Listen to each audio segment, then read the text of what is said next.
There is a widespread, incredibly dangerous misunderstanding about empaths that shapes how the world treats them. People look at a gentle soul and immediately assume that softness equates to weakness. They look at someone who possesses immense patience and mistake that endurance for passivity, thinking they can push boundaries without consequence. When an empath offers forgiveness, it is often misconstrued as total surrender, a sign that they will simply accept mistreatment indefinitely. People constantly mistake emotional kindness for emotional blindness, falsely believing that because an empath chooses peace, they must be blind to the games being played around them. This is the ultimate deception. Empaths are not fragile just because their feelings run deep. In reality, their depth is their greatest armor. They are remarkably powerful entities because they routinely survive, process, and carry psychological burdens that would completely destroy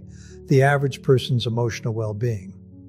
If you make the mistake of pushing an empath past their absolute limit, you trigger a psychological shift that changes the fabric of the relationship permanently. This transformation does not announce itself with a loud, dramatic outburst. There are no screaming matches, no explosive arguments, and no theatrical displays of anger.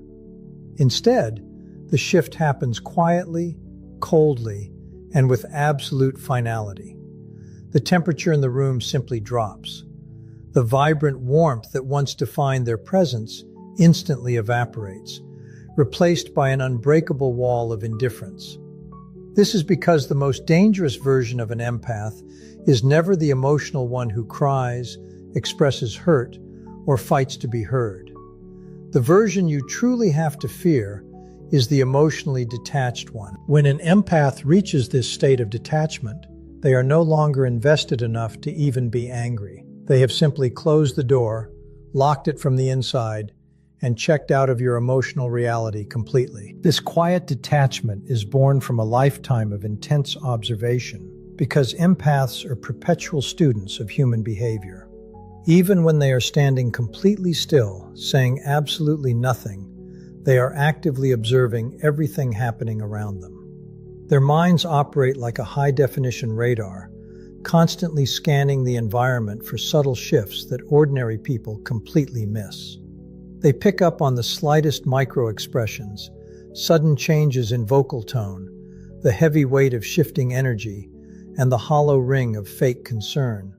They can spot forced affection from a mile away, recognize hidden disrespect disguised as a joke, and instantly decode complex manipulation when it is dressed up as love. Because their emotional intelligence is so highly developed, it literally trains their brain to detect even the tiniest behavioral inconsistencies. They notice when a person's actions fail to align with their words, registering the mismatch immediately. This hyper-awareness is precisely why many empaths choose to stay silent far longer than anyone expects. This silence is never a sign of unawareness or confusion. It is an active period of processing and evaluation. They are not hiding from the truth. They are quietly collecting emotional evidence, stacking up every lie, every broken promise, and every manipulative tactic. An empath almost always understands the exact truth of a situation long before they ever decide to confront it. When they choose to stay quiet, they are giving you a silent grace period. They are holding back, deeply hoping that you will naturally choose honesty and self-correction before the psychological consequences of your actions become entirely irreversible. They want you to do the right thing on your own.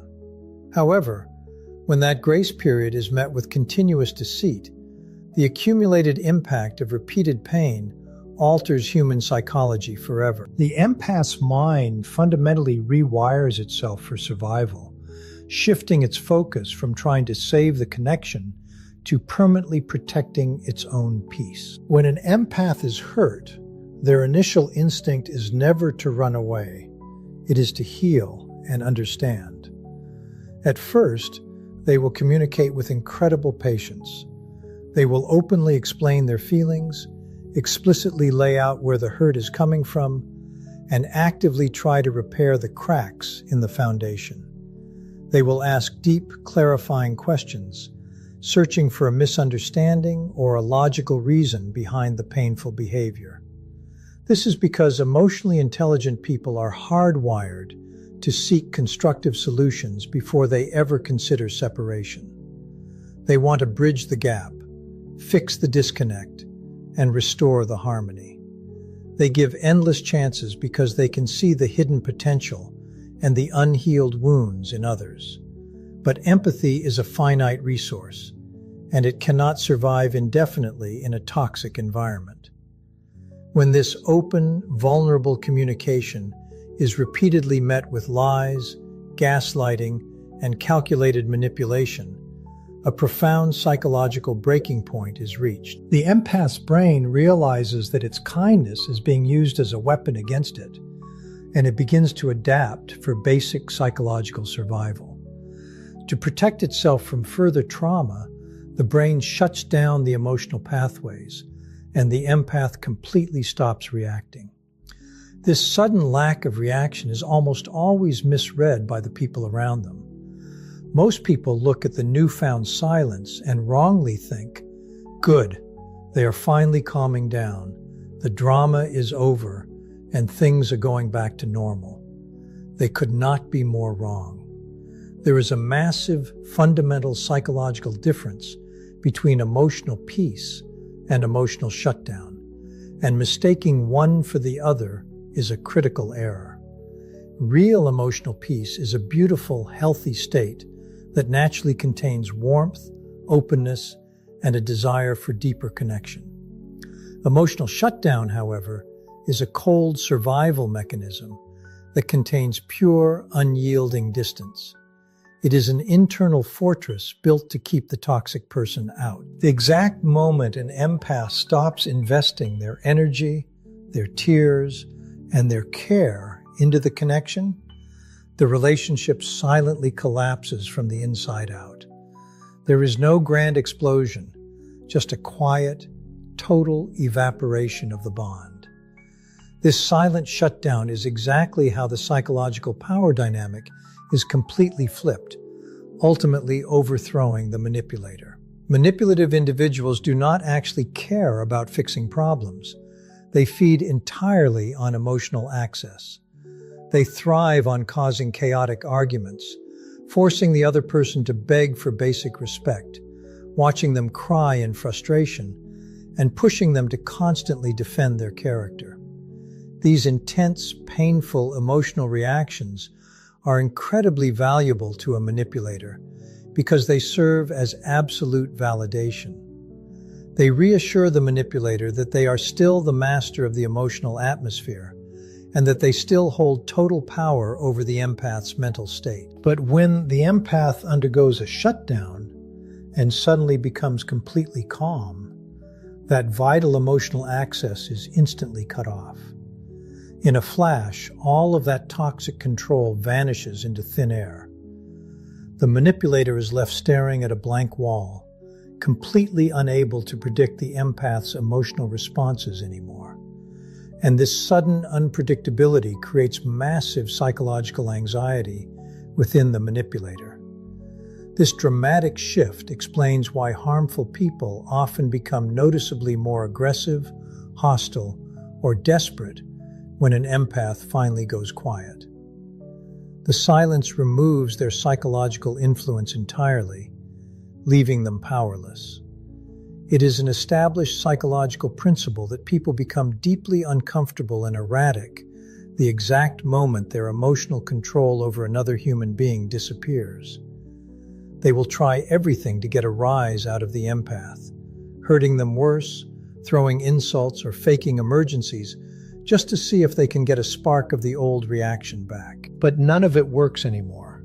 Once an empath reaches this advanced stage of detachment, they stop seeking validation, love, or approval from the very person who is hurting them. They no longer care how the manipulator views them, and they no longer need them to understand their side of the story. The moment the empath reclaims their validation from within, they become absolutely impossible to deceive, control, or manipulate ever again. Severe emotional pain is an incredible teacher, and the primary lesson it instills in an empath is flawless pattern recognition. In the beginning, an empath moves through life giving everyone the benefit of the doubt, deliberately choosing to see potential rather than reality. But after surviving enough betrayal, broken promises, and cycles of mistreatment, their psychological defense mechanisms kick in. They stop ignoring the red flags that they used to brush under the rug. They stop over-explaining their feelings to people who are dedicated to misunderstanding them. And they completely stop chasing closure from the very individuals who broke them. They finally realize that closure doesn't come from a manipulator's confession.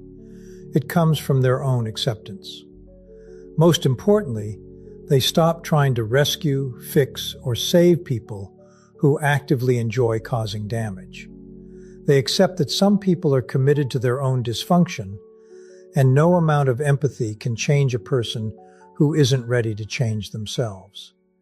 This total shift creates a massive shockwave because people quickly become deeply addicted to the emotional safety that empaths naturally provide.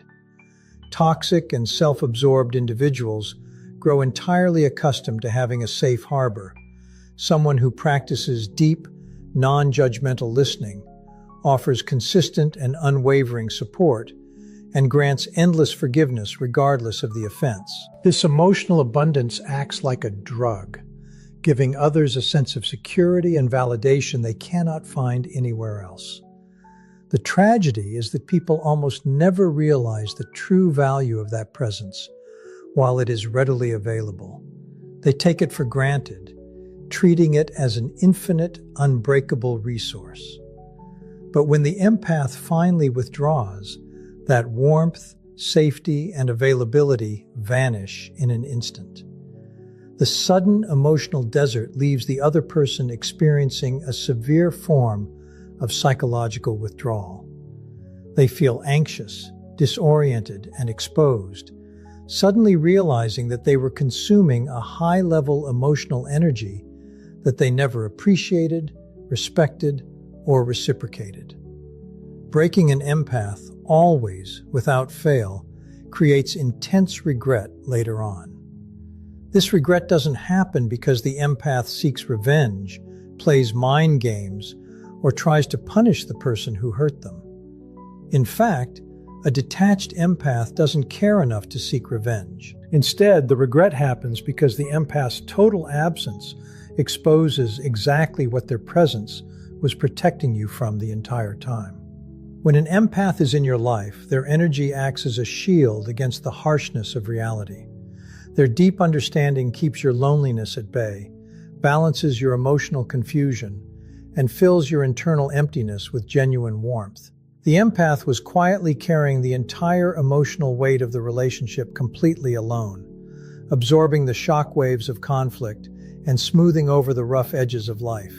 The very moment they choose to drop that burden and walk away, the emotional atmosphere changes instantly. Suddenly, everyone else is forced to feel exactly how heavy, chaotic, and cold reality truly is without that protective shield.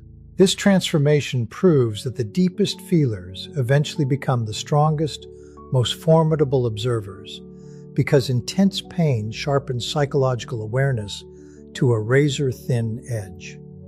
An empath who survives systemic betrayal undergoes a powerful mental evolution. They learn to clearly see through the masks people wear. They learn exactly who drains energy just by walking into a room, who weaponizes sympathy to get their way, and who performs calculated kindness strategically to set up future manipulation. Once these toxic behavioral patterns become fully visible, the empath can no longer be fooled by charming words or empty promises. This is the exact moment where raw emotional maturity evolves into pure, controlled power. It is not a loud, aggressive, or boastful power. It is a quiet, unshakable authority. It is the profound kind of power that no longer needs approval, no longer seeks validation, and possesses the ultimate strength to simply walk away from toxicity without offering a single word of explanation. An empath's emotional shutdown never happens on a whim or during a temporary moment of anger. It is the direct clinical result of prolonged stress exposure and chronic emotional exhaustion. When a human nervous system is subjected to months or years of constant disrespect, subtle betrayal, and unreciprocated care, it activates a permanent self-defense mechanism. Once this detached state fully develops within an empath, trying to reconnect with them becomes an almost impossible task. You cannot simply apologize, promise to change, or use old romantic memories to win them back. The empath's brain has completely rewired its view of you. They no longer listen to your words. Instead, they remember the toxic patterns, the heavy energy, and the severe lack of behavioral consistency you displayed over time. They look at your sudden urge to fix things and see it as a desperate reaction to losing control, rather than a genuine desire to change. Trust that has been broken that deeply, systematically, and repeatedly simply cannot be rebuilt. The emotional foundation is turned to dust, and no amount of sweet-talking can make a fortress stand on dust. Because of this finality, many people enter a state of absolute panic once they realize the empath has truly slipped away. They arrogantly assume that because the empath forgave them 50 times in the past, they will easily forgive them a 51st time. They tell themselves, "I'll just give them some space and win them back later when they cool down." But they fail to realize that an emotionally detached empath rarely, if ever, returns. Even if you manage to convince them to return physically due to shared responsibilities, family ties, or logistical reasons, they are completely gone emotionally. You are living with a ghost of who they used to be. The vibrant warmth, the deep eye contact, and the soft, nurturing presence are gone, replaced by polite, freezing diplomacy. Empaths are human beings with strict psychological limits. They are not emotional tools designed for endless sacrifice, nor are they an infinite safety net for your bad behavior. The more emotionally mature and intelligent an empath becomes, the less tolerance they develop for manipulation disguised as love. They learn that true love protects your peace, while manipulation exploits your patience. True emotional safety is one of the rarest, most valuable currencies in the human experience. And once it is deliberately destroyed, it can never be recreated artificially. You cannot buy it back, you cannot fake it, and you cannot force it. An empath possesses the unique, beautiful ability to survive completely fine on their own, entirely independent of the people who hurt them. They are perfectly capable of taking all that intense love, deep understanding, and profound care that they wasted on a toxic person, and turning it completely inward to heal themselves. They survive because their strength was forged in the fire of their own deep feelings. However, the exact opposite is true for the person who took them for granted. Most people cannot emotionally recover from losing the only person in the world who truly, genuinely understood them. They spent so long using the empath as an emotional dumping ground and a constant source of validation that they forgot how cold and lonely the world feels without that customized comfort. By the time the true value of the empath is finally realized, the ultimate irony of the situation plays out. The very person everyone underestimated, the one who was viewed as soft, weak, and easily manipulated, has already moved on completely, while the toxic person is just beginning to realize the magnitude of what they lost and is starting to experience deep regret. The empath has already completed their internal grieving process months ago. They did their crying while